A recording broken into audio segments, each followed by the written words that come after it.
हे बघा, मी आज करणार आहे पनीर फ्राय. शॅलो फ्राय करून घेणार आहे. हे बघा, त्यासाठी मी असे तुकडे करून घेतलेले आहे.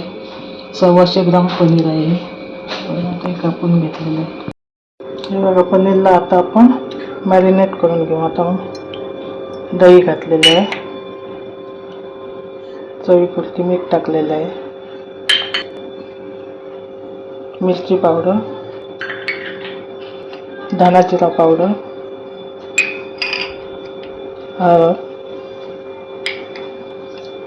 आणि कॉर्नफ्लॉवर 2 चमचे. आता आपण हे सगळं मॅरिनेट करून घेऊ. आता तवा ठेवलेला आहे, आपण तेल टाकून घेऊ. आपण आता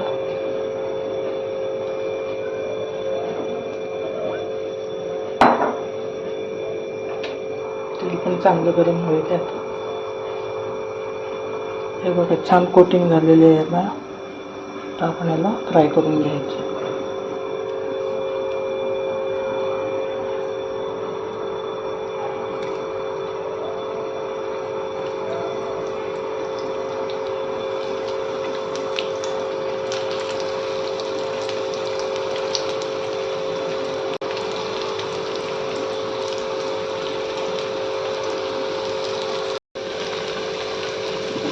हे बघा, एका बाजूने झालेलं आहे बनवून.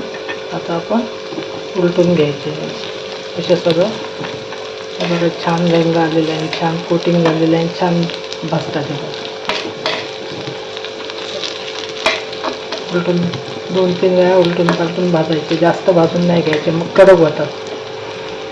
हे बघा, आपलं पनीर क्रिस्पी फ्राय तयार आहे मला खाण्यासाठी. खूप छान सुंदर झालेलं आहे. तुम्ही पण करून बघा.